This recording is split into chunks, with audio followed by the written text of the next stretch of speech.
Welcome guys. जैसे कि हम सोल्व कर रहे थे एनिमल हस्बेंड्री से पूछने वाले कुछ इंपॉर्टेंट पॉइंट्स के बारे में, तो जिसका पार्ट नंबर सेकंड आज हम क्लियर करेंगे। पार्ट फर्स्ट हमने मॉर्निंग क्लास में क्लियर कर लिया था। ओके, तो अगर आपने वो पार्ट नहीं देखा है तो आई बटन या फिर आप प्ले लिस्ट चेकआउट कर सकते हो, वहाँ पर आपको देखने को मिल जाएगा। इसके साथ साथ याद रखिएगा, इस वीडियो को आपको एक बार पूरा ज़रूर देख लेना है। क्यों? क्योंकि याद रखिए, अगर आपने इस वीडियो को पूरा देखा तो आपकी सभी डाउट है, सभी क्वेश्चन से वीडियो के साथ ही कवर हो जाएंगे। ठीक है, चलिए फिर बिना कोई टाइम वेस्ट किए आज की क्लास को स्टार्ट करते हैं। तो सबसे पहले हम जानेंगे कि गाय के खीस में प्रोटीन की मात्रा कितनी होती है। तो अब यहाँ पर याद रखिए, एक वर्ड यहाँ पर आपको दिया गया है खीस। क्या आप जानते हो कि खीस होता क्या है? खीस, जिसका इंग्लिश वर्ड क्या होता है? कोलेस्ट्रम। तो अगर आप जानते हो तो अच्छी बात है, नहीं जानते हो तो एक बार अच्छे से समझ लीजिए कि एक मादा जब एक नवजात बछड़े को जन्म देती है तो जन्म देने के 2 या 3 दिन तक जो हल्के पीले कलर का, जिसे आप दूध बोलते हो, जो स्त्राव होता है, 2 या 3 दिन का जो हल्के पीले कलर का जो स्त्राव होता है, इसी को क्या बोला जाता है? याद रखिएगा, खीस बोला जाता है। अब यहाँ पर हम कलर की बात नहीं कर रहे हैं, ठीक है, कलर की हम बात नहीं कर रहे, बल्कि जो हल्के पीले कलर का जो स्त्राव होता है उसे क्या बोला जाता है? याद रखिएगा, खीस बोला जाता है। लेकिन अगर हम बात करते हैं जैसे कि मान लीजिए खीस, तो सबसे ज़्यादा याद रखिएगा, इससे मुख्यतः 2 या 3 क्वेश्चन आपसे पूछे जाते हैं। फर्स्ट क्वेश्चन सबसे ज़्यादा पूछा जाता है कि जो खीस है, याद रखिएगा, ये बछड़े को कितना पिलाया जाता है, कितना पिलाया जाता है। तो याद रखिएगा, बछड़े के शरीर भार का कितना हिस्सा? 10वां हिस्सा। ठीक है, बछड़े का जितना भी वेट है उसका 10% हिस्सा क्या होता है? याद रखिएगा, उसे खीस पिलाया जाता है। सेकंड पॉइंट याद रखिएगा कि खीस क्यों पिलाया जाता है, इसका कारण क्या होता है, इसको पिलाने का मुख्य उद्देश्य क्या होता है? तो इसको पिलाने का मुख्य उद्देश्य होता है, याद रखिएगा, रोग प्रतिरोधक क्षमता को विकसित करना। ठीक है, दूसरा पॉइंट आपको क्लियर होता है। थर्ड पॉइंट है कि इसमें प्रोटीन की मात्रा कितनी होती है। तो याद रखिएगा, गाय के खीस में प्रोटीन की मात्रा ये होती है 17.5%। और अगर आपसे पूछता है भैंस के खीस में कितनी मात्रा में पाई जाती है प्रोटीन, तो आपको याद रखिएगा 21.4%। दोनों को याद रखिएगा, दोनों ही आपको जो आपकी रिसेंटली जो एग्जाम हुई थी उसमें एक क्वेश्चन पूछा गया है कि गाय के खीस में प्रोटीन की मात्रा कितनी होती है, तो 17.5% है। और अगर आपसे पूछता है, याद रखिएगा, भैंस के खीस में, तो ये होती है 21.4%। ठीक है, आसानी से याद रख पाओगे, कोई दिक्कत नहीं है। तो नेक्स्ट क्वेश्चन की हम बात करेंगे, जिसमें आपसे पूछा है दूध में उपस्थित कुल प्रोटीन को कितना परसेंट भाग, कुल प्रोटीन का कितना परसेंट भाग केसिन के रूप में पाया जाता है। तो ये पाया से याद रखिएगा 80% भाग। नेक्स्ट क्वेश्चन की हम बात करेंगे, जिसमें आपसे पूछा गया है कि दूध का सबसे ज़्यादा परिवर्तनशील अवयव कौन सा होता है। तो वो होता है, याद रखिएगा, वसा। और सबसे कम परिवर्तनशील अवयव वो होता है, याद रखिएगा, लैक्टोज। याद रखिए, इन दोनों को भी आप ज़रूर नोट कर ले, क्योंकि याद रखिए इन दोनों से भी आपको एक ना एक क्वेश्चन पक्का मिल जाता है। और जो सबसे ज़्यादा पूछा जाता है, याद रखिए, ये पूछा जाता है कि दूध का सबसे ज़्यादा परिवर्तनशील अवयव कौन सा होता है। तो होता है, याद रखिएगा, फैट या वसा होती है।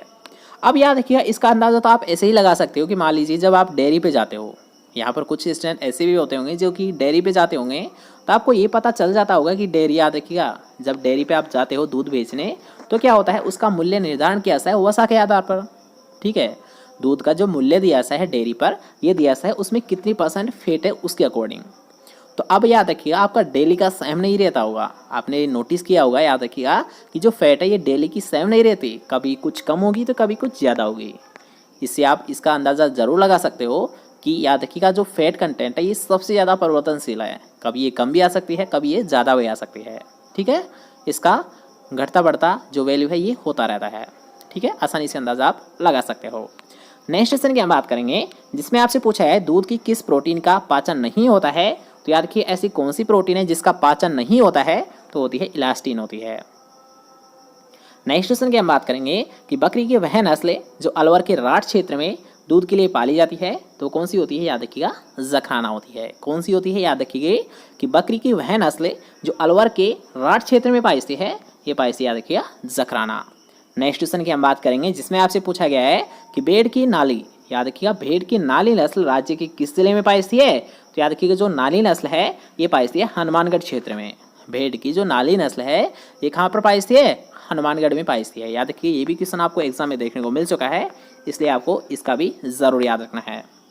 नेक्स्ट क्वेश्चन की हम बात करेंगे, जिसमें आपसे पूछा गया है कि बकरी की त्वचा से, याद रखिएगा, ये क्वेश्चन आपसे ऐसे पूछाता है, याद रखिएगा, जो बेसिकली ये क्वेश्चन आपसे ऐसे पूछाता है कि मोरक्को लेदर ये किससे प्राप्त की जाती है, क्वेश्चन आपसे क्या पूछाता है कि जो मोरक्को लेदर है ये किससे प्राप्त की जाती है। तो अब यहाँ पर आपको ये याद रखना है कि बकरी की त्वचा से किसे प्राप्त किया जाता है, मोरक्को लेदर को प्राप्त किया जाता है। बकरी की त्वचा से किसे प्राप्त किया जाता है, मोरक्को लेदर को प्राप्त किया जाता है। नेक्स्ट क्वेश्चन की हम बात करेंगे जिसमें आपसे पूछा गया है, याद रखिएगा कि भैंस, भेड़, बकरी के दूध में वसा रहित ठोस पदार्थ मतलब SNF। भैंस, भेड़, बकरी के दूध में SNF की मात्रा।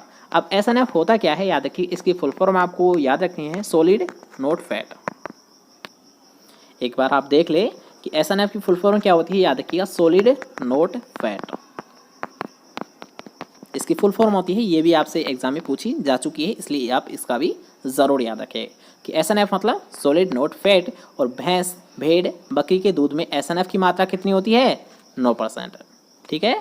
अगर हम बात करते हैं नेक्स्ट पॉइंट में, तो इसमें आपसे पूछा है गाय के दूध में SNF की मात्रा कितनी होती है। तो याद रखिएगा थोड़ी सी कम होती है, कितनी होती है, 8.5% होती है। याद रखिए अगर आपसे पूछता है भैंस, तो भैंस में तो 9% पाई जाती है और गाय में SNF की मात्रा कितनी पाई जाती है, याद रखिएगा ये पाई जाती है 8.5% पाई जाती है। नेक्स्ट क्वेश्चन की हम बात करेंगे जिसमें आपसे पूछा गया है कि भेड़ में सामान्यतः वर्ष में कितनी बार ऊन की कटाई की जाती है। याद रखिएगा कि जो भेड़ में जो ऊन की कटाई की जाती है कितनी बार कर सकते हैं एक साल में, याद रखिएगा 2 बार की जाती है। याद रखिएगा कि सामान्यतः अगर देखा जाए जो भेड़ से ऊन प्राप्त की जाती है ये साल में 2 बार प्राप्त कर ली जाती है, या फिर जो ऊन की कटाई की जाती है ये कितनी की जाती है, 2 बार की जाती है। नेक्स्ट क्वेश्चन की हम बात करेंगे जो कि याद रखिएगा काफ़ी अच्छा क्वेश्चन है और ये भी क्वेश्चन आपको याद रखिए एग्जाम में देखने को मिल चुका है, इसलिए इसका भी आपको ज़रूर याद रखना है कि भेड़ के शरीर का रंग सफ़ेद परंतु आंखों के चारों ओर भूरे रंग का घेरा किस नस्ल की विशेषता होती है। तो याद रखिए ये किस नस्ल की विशेषता है, ये होती है मगरा नस्ल की विशेषता होती है। भेड़ के शरीर का रंग तो सफ़ेद होता है परंतु आंखों के चारों ओर जो भूरे कलर का जो धब्बा होता है, जो घेरा होता है, ये किस नस्ल की पहचान होती है, याद रखिए ये होती है मगरा नस्ल की पहचान होती है। नेक्स्ट क्वेश्चन की हम बात करेंगे जिसमें आपसे पूछा गया है कि पेल्ट उत्पादन के लिए भेड़ की सर्वोत्तम नस्ल कौन सी होती है। तो याद रखिएगा पेल्ट उत्पादन के लिए कौन सी होती है, कराकुल। पेल्ट उत्पादन के लिए कौन सी नस्ल सबसे बेस्ट मानी गई है, याद रखिएगा कराकुल को माना गया है। नेक्स्ट क्वेश्चन की हम बात करेंगे और याद रखिए इन दोनों को भी आपको ज़रूर याद रखना है कि ऊँट या अरेबियन ऊँट का वैज्ञानिक नाम क्या होता है, या फिर ऊँट की 2 थुए वाली प्रजाति मतलब एशियन ऊँट का नाम क्या होता है। दोबारा से नोट कर लीजिए, याद रखिएगा दोनों को आपको एक साथ नोट करना है कि एक तो आप ये याद रखिए कि अरेबियन ऊँट होता है, ठीक है, एक अरेबियन ऊँट होता है तो इसका जो साइंटिफिक नेम होता है ये होता है, याद रखिए कैमेलस ड्रोमेडेरियम। क्या होता है, ये ड्रोमेडेरियम होता है। क्या होता है, ड्रोमेडेरियम होता है। और अगर आपसे पूछता है एशियन ऊँट जिसमें याद रखिएगा 2 थुए पाए जाते हैं, और याद रखिएगा ये क्वेश्चन आपको एग्रीकल्चर सुपरवाइजर में पूछा गया था, तो इसका आपको ज़रूर याद रखना है कि 2 थुए वाली जो प्रजाति होती है ऊँट की, इसका नाम क्या होता है, याद रखिए ये होता है कैमलस बैक्ट्राइन होता है।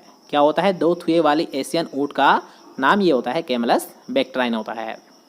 ठीक है, तो आज की छोटी क्लास थी तो आई थिंक आपको पसंद आएगी। इसके साथ साथ याद रखिए आपकी एक स्पेशल क्लास लगने वाली है, जैसे कि आपको सुबह बताया भी गया था।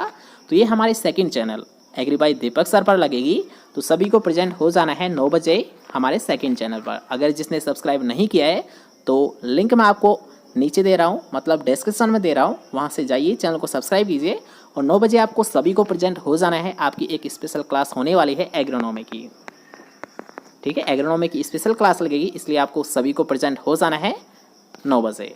ओके, तो फिर मिलते हैं नेक्स्ट क्लास के साथ, जब तक ले जय हिंद, जय बाय, टेक केयर।